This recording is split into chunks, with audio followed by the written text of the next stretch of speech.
قسما بالله رب العالمين ما ارتضينا غير دين الله دين فهو دين الحق دين الأنبياء إنه الإسلام نور وضياء هذا الدر وهذه الكلم بمديح الهادي تنتظم ضاءت بالمختار ظلم وحلا في مولده النغم. Assalamu alaikum wa rahmatullah and welcome to Finding Me on the ITV Networks, a continuation of my discussion on holistic development, on healing and eating. And with me I have Nazneen Khan, who is a dietitian. And Nazneen is in private practice now, having worked for very many years in the corporate sector. One of her biggest achievements has been with Nestle and infant feeding. She's also on 2 committees regarding feeding and nutrition. And I thought that it would be a very important discussion to talk about infant feeding and to talk specifically about children, how we feed them, what we feed them, the myths, the fallacies, and of course the big taboos. So with that, I'd like to say Assalamu alaikum Nazneen and welcome back. Wa alaikum assalam. Thanks for having me again. So the first discussion we had very many weeks ago, perhaps a few months ago, was about adult feeding and nutrition. But now I think very importantly we need to talk about children, to talk about infants.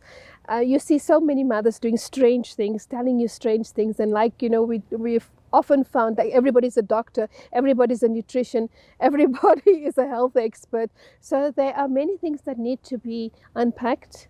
Perhaps we need to get rid of particular misunderstandings. You know, there are very many myths, and try and follow the correct approach to infant feeding. Let's start with perhaps some of the myths and the misunderstandings, the things that people do wrong and why you say they're wrong and what would be the correct way. I think fundamentally the first thing that I'd like to talk about is, and what I find in my practice that people or moms come to me for, is they're not sure when to start feeding solids and what should they start feeding their little ones. So essentially we talk about exclusive breastfeeding for the first 6 months of life. And then we talk about introducing solid foods. However, there are a few exceptions to the rule, of course, and what we look at is if there are risks for allergies, we know that there's a window period in which you should start introducing solid foods, and that's between 17 weeks and 24 weeks. Sure, that's early. It's early, but what's interesting and where I was leading to is that there are moms that are starting to feed solid foods earlier than 17 weeks. So 17 weeks would be just over 4 months, right? Just over 4 months. It's basically you celebrate the 4-month birthday and the next couple of days you start feeding the solid foods. And the challenge for me here is that when you start too early, you're actually predisposing the child to so many issues. One could be inducing allergies. The other one is that the child is not ready to be able to swallow. Remember that the first couple of months is a liquid diet, and the gag reflex is quite strong only after you've started introducing solids at 6 months. Before then, you find that this child is actually going to swallow, is going to choke. So you want to keep that window period open. But there are a couple of other indicators that makes a child ready for solid foods. One is that they can actually sit up without lolling their heads back. So if they do that by 4 months, you can actually start? You can actually start, but also do it under medical supervision. And the second thing is that they should be able to push themselves up on their forearms, because then at least, you know, they have good head and neck control. The swallowing reflex is much stronger than the gag reflex. And if they end up choking, it's just easier for them to be able to position the head so that the food actually goes through. So that's the first thing I want to talk about, is not to start solid feeding before 17 weeks. Okay, but you spoke of window period for allergies. So how do you know that your child is allergy prone or that there is an issue? Usually if there's a family history of allergies, then you would categorize the child at risk for allergies. What I do want to emphasize though is usually children born to parents that have, or mums that have actually avoided certain food groups in their diet, not because of the health reasons or because of their allergies, but because the neighbor's sister said something in passing, oh, you shouldn't eat eggs in your pregnancy, or you shouldn't eat peanut butter in your pregnancy. Unless the mom has a pronounced medically diagnosed allergic reaction to a certain food group or food, she should be eating everything. Yes, of course, there are certain dangers. In moderation. Well, I don't know about that in pregnancy. I tend to think that women eat everything except crushed glass in pregnancies. But, you know, obviously things like sushi or raw fish we definitely stay away from as a pregnant mom. But you know, when you are pregnant, the more varied diet you're exposed to, the better the exposure to the fetus. And that actually starts what we call programming the fetus to ward off allergies later on in life. So by you consuming, extensive diet, in other words, exposing yourself to different foods, you're already exposing the fetus to different foods. And that yes. creates a form of immunity. That's a form of immunity. That's the programming part. So actually, when you start swinging the different types of allergic pathways, you actually start developing the immune system to fight off any kind of allergies that might present. So, what is strange for me as a mother is like illnesses in children, allergies especially in children, to nuts and to weird things that we never saw 20, 25, 30 years ago. We're now seeing it. It's almost, every second, third child. I have two mothers, particularly in mine, who said that from the time their children were born, they had such bad allergies that they were on antibiotics for every second, third month. Where has this come from? I have to say that there's a whole host of reasons, but one of the reasons that I've really noticed is this diets of moms who do exclusions, or they go on specific fad diets that make them, exclude total food groups, like, you exclude dairy completely, for example. I'm not a fan of exclusions at all. I believe that when you start eating a more varied diet and a diet that includes all your food groups, you basically end up making sure that your children are exposed to all of this, and as such you start building up the resistance. So yes, just to answer your question directly, I think it's the environment that we're living in today. It's the type of lifestyles that we live, and it's also the amount of convenience that we tap into. I think not only just about being able to have a blender at hand, but I also think it's about the type of convenience that would have us pass through a drive-through instead of making something special at home. So when you start feeding your infant, you're starting with the basic, I don't want to take brand names here, but you start with those basic cereals, etc. Would you recommend that you start that way, or would you say make your own food? There's so many different mindsets about this, and I thought maybe it's a good idea to just clarify. So there's a school of thought that will say stay away from rice cereal completely, and there's a whole host of publications about why you should stay away from rice cereal. And then you get a whole mindset that talks about introducing the vegetables first, and then there's the mindset that says, oh, you know what, you can start with the protein first. So to dispel those myths, must be difficult navigating as a young mother. So to dispel those myths, and you're right, there's the group of moms that actually have access to information, and my worry is those that don't have the access to information. But coming back to this is, when you start introducing your child to solid foods, the first couple of weeks it's not meant to replace the milk.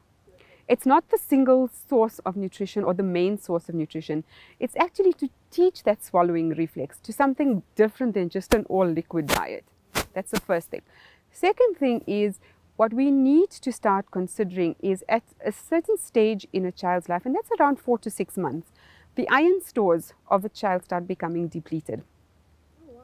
So you have to supplement the iron without obviously giving an iron supplement, right? And you need to start considering what the choices are for that.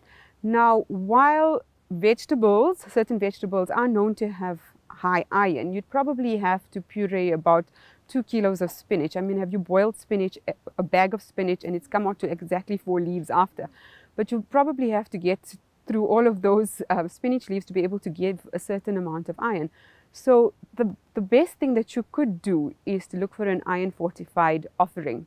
And you do get iron fortified cereals today, and that would be my first go-to. So this is not synthetic, it's like genuine stuff. No, it's genuine stuff.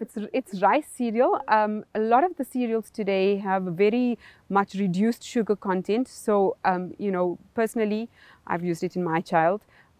I would say that once your baby is used to a thicker consistency and they're eating up to 2 spoonfuls of cereal, you can then start introducing some of the vegetables, but not start with the vegetables.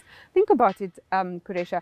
When I put a patient on a diet, I increase the vegetables in their diet because it's low in nutrients in terms of kilojoules. Okay, obviously it's got the high vitamins, etc., which I'm not taking away from it, but it's low in kilojoules.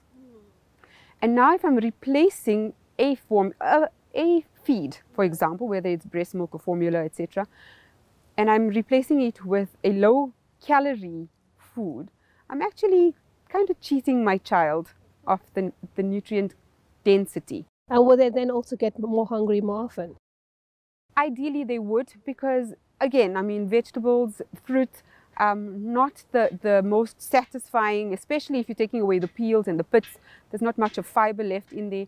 I'm not saying don't introduce it. I'm saying don't introduce it solely as the first So you supplement food. it with the cereal? Absolutely. So you start with a rice cereal or a maize cereal. And why do I say rice and maize? Because they're the least allergenic. Rice and maize is the least allergenic of the grains. And then when you do start introducing vegetables and fruit, you'll start with the orange vegetables, the green vegetables like your carrots, your pumpkin, your butternut. I would suggest not to start with fruit first. Reason being is as soon as you introduce fruit, it's sweeter. Baby's not going to want those carrots, I can tell you that. I mean, an apple versus a carrot, you just get the sweetness. Or apple versus spinach. Or even the apple versus spinach. So obviously the spinach will come a bit later in the introduction of solids journey. But yeah, you want to start with a cereal, a good iron fortified cereal, then the vegetables, and then a little bit later on you can introduce the combination or the fruit. But throughout all of this, you still maintain that you must keep up the dairy, the milk, the formula, or if you're breastfeeding? Breast milk, definitely you keep up. Formula milk, if you are, absolutely. Up to about the age of a year, a child needs just over a liter of milk in a day. In a day? In a day. Wow, that's a liter of lot. milk in a day. And actually, if you break it up, it's 6 feeds in a day. So you're breaking up that 1,000 mils into 6 feeds. It's quite doable. Once they hit a year old, we taper that down to about 600 mils, even 500 mils. Okay, so we have to go to a break, but when we come back, I want to talk about feeding that's being induced in order to make the baby sleep. Okay, so we'll see you after the break. بمديح الهادي تنتظم ضاءت بالمختار ظلم وحلا في مولده النغم بمديح الهادي تنتظم ضاءت بالمختار ظلم وحلا في مولده النغم. Assalamu alaikum wa rahmatullah, and welcome to Finding Me in the ITV networks with my very special guest Nazneen Khan, who is a dietitian in private practice, and we're talking about infants, infant feeding, infant nutrition. And before we went on to the break, Nazneen unpacked how it is that we should introduce solid food into our children's lives, into their diet, and at what age and how to look out for the necessary time period as to when you should be introducing certain solids. But now I want to talk about something that's very close to my heart, and Nazneen, I want to raise this with you. I have seen very many parents obsess about, they like, preoccupied with this idea that the child should sleep through the night. Now, I don't ever remember having a full night's sleep when I had my children after, of course, a certain age, And we coped. We just dealt with it and we went on. We felt it was part of the natural routine. But today there is this obsession, and even if you go to the pediatricians, you go to doctors, they tell you no, the child should be sleeping through the night, etc. And it creates, I think, in a way, an anxiety and a stress in the parents. Why isn't my child sleeping through the night? And then, of course, there's the alternate responses. Your child is hungry, so feed your child, give them solids before they sleep. And yet we as adults know that we should eat less before we go and sleep and try and eat a good amount of time before we sleep, because it's unhealthy to sleep on a full stomach. So how do you address this issue, and what is it that parents do? It's such a challenge. You're absolutely right. I think it's this tension created around the fact that, a woman has to have a full 7 hours sleep. And gosh, I don't know when last I've actually slept. I think before my pregnancy. That's a long time. It's a long time ago. But having said that, the one thing that grandparents especially, and I've been subject to that, not so much a grandparent, but definitely in that generation, will say to you is, you know, you need to fill the bottle with cereal. Make it a runny cereal. Cut the teat a little bit bigger of the bottle and feed this child, because this child needs to sleep. Please, Lord, no. Don't do this. Very importantly, a child's sleeping patterns. Let me say this. As an adult, We don't have sleeping. we don't sleep right through the night. You do know that we wake up several times in the night. The difference is that children that do wake up and want some kind of attention in the middle of the night aren't able to soothe themselves to sleep. When we wake up in the middle of the night, when we turn over, etc., we've learned how to soothe ourselves to sleep. And that's the challenge. So it's more a developmental issue than it is a feeding issue. So when the baby gets up, the baby's not really hungry, not necessarily. Not always. I mean, there are certain cases where this baby is hungry. I mean, if you fed the baby at 4 o'clock in the evening and this child slept, this child's going to get up at 11 o'clock for another feed. But, you know, obviously it's about routine. It's about how to get this child to self-soothe. I often find that moms that are breastfeeding have the least amount of sleep, although you'll say that, you know, you'll just whip it out and feed the little baby. But what tends to happen a little bit later on in the child's life is that they associate the breast with sleeping. And with comfort also. For comfort. So often I tell my patients what to do in this case is when the child does wake up, I don't know if children are sleeping in different rooms, etc., but by the age of 1.5, 2, they're often sleeping in separate rooms. I often say that if the child wakes up in the middle of the night, send the dad. I know it's a challenge because often the men will say, I have to go to work tomorrow morning. But I think in today's lifestyle, women are also going to work the next morning. And parenting is a two-way street. Absolutely, absolutely. So often I would say, you know, you take yourself as the woman out of the equation, because this child is then associating the fact that mom's here, I'm going to get some milk, and then that's the feeding. And we tend to overfeed then. It's usually not necessary. I also say to my parents that what they can do in the middle of the night, if the child does wake up and if the child is on formula, to dilute that formula a little bit. So You're saying dilute, and there's others who say make it thicker. I'll say why dilute, because in the middle of the night, if that child's not getting the full quantity, he knows what the formula is tasting like. He knows what the breast milk is tasting like. If daddy's coming and there's no breast there, he's not going to have the milk. And if mom's going to be diluting the formula, he's not going to associate this rich, thick, lovely sensation to sleep and make me sleep. Give the last feed, a proper, full constituted last feed before bedtime or when the child's going to sleep. Brush teeth, of course, after that, and then get the baby to lull off. Yes, and then try not to do the dream sleeps. The dream sleeps are actually quite detrimental because you're overfeeding. The child should have its What is a dream sleep? Now I'm lost there. The dream feed. The dream feed is literally feeding the child in its sleep. So, you know, often... Really? Yes. So often moms tend to think, oh, you know, if my child's gone without sleeping, without eating for such a long time, I'm going to prepare a feed, or I'm going to, you know, give him some breast milk. Not necessary. This child will wake up when he needs to eat, or he'll wake up when he's uncomfortable, needs a nappy change, etc. But the cutting of the teat and filling the milk bottle with a runny cereal is an absolute no-no. You're inducing the tendency for obesity. I was just going to say. Yeah, because it's really not necessary. Cereal's meant to be eaten in a bowl, eaten with a spoon, at the table. Create good routine, good eating habits, create a relationship with food. We often find that, and I know, you know, it's a bugbear of mine, is when a child's crying, oh, the child must be hungry. Hungry, yes. Push food in the mouth. This is a direct, it's directly correlated to comfort eating in adulthood. You know, something's wrong, I feel depressed, I feel like I need a cry. Where's the ice cream? Where's the chocolate? Where's something? I'm going to go and treat myself to a big round of pizza. Or I'm not saying that pizza is wrong or ice cream is wrong, but when it's meant to soothe you and comfort you, there's an issue with the relationship with yourself and food. So when the child is crying, and without a doubt, in most instances, mother would say they're probably hungry. What would you then recommend? Again, depending on the age of the child, right? I mean, obviously, if it's a little baby and it's time for feeding, you have to give the feed. I often would say distraction. Often children cry because they want attention. They want a sensory stimulus of theirs fulfilled. And whether it is your attention, or whether it's to go outside and jump on the jungle gym, or whether it is to actually express their creativity through painting or artwork or scribbling or whatever it is, I think it's very important.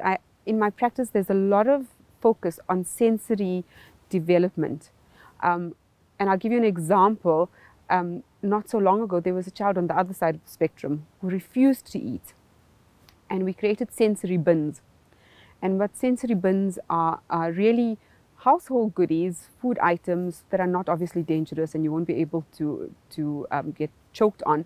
You create little bins and get these kids to focus and play on this. It changes their perspective and relationship to food. what, absolutely, textures, smells, the look of things, how to actually prepare them to help mommy in the kitchen, obviously age appropriately. It really shifts the trajectory.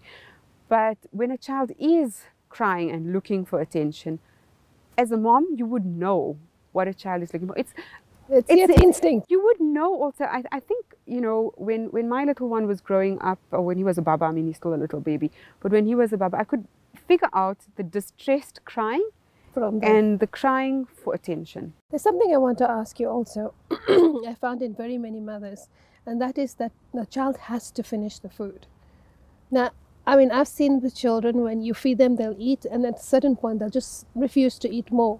But then there's that, you know, that absolute obsession. The child must finish the food. How do you respond to that? Again, I think you have to take the lead from the child. When the child has been eating and then purses its lips or turns his face or mouth, that's a sign to say, Mom, I've had enough. Children inherently have they have an innate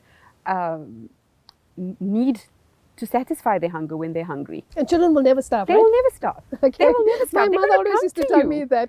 They'll Don't come to you, "Mama, I'm obsess. hungry." Children will never starve. What I would rather suggest is keep very attractive snacks and food available.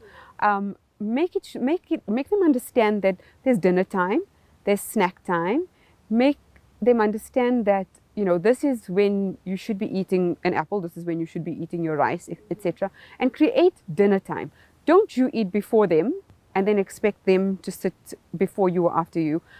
Again, age appropriately. I mean, if the child is 7 months old, you're not going to wait, you're not going to have dinner at 4 o'clock. But once they're starting to eat at the main table, make sure that you eat together as a family. Because then they start respecting food, they start respecting mealtime, and they start understanding that they should be eating specific foods at specific We're times. almost at the end.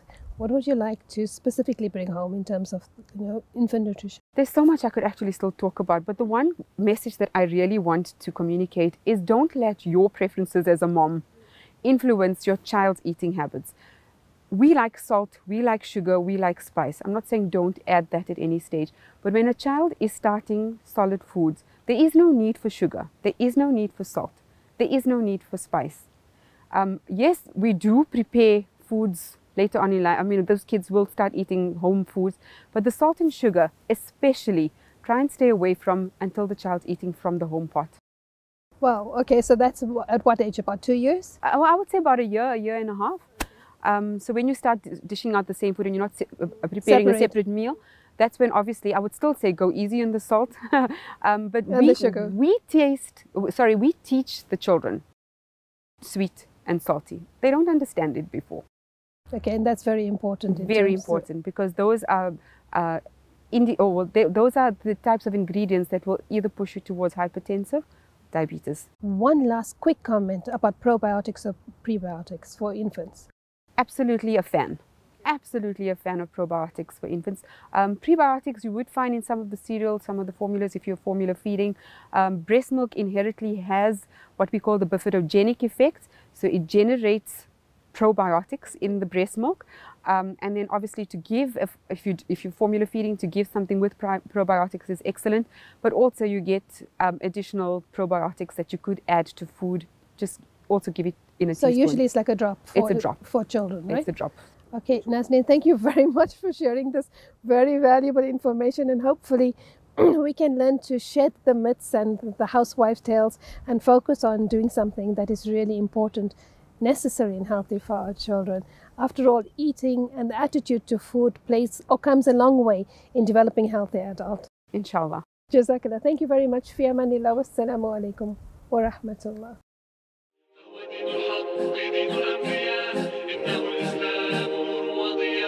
قسما بالله رب العالمين ما ارتضينا غير دين الله دين فهو دين الحق دين الأنبياء إنه الإسلام نور وضياء. هذا الدر وهذه الكلم بمديح الهادي تنتظم ضاءت بالمختار الظلم وحلا في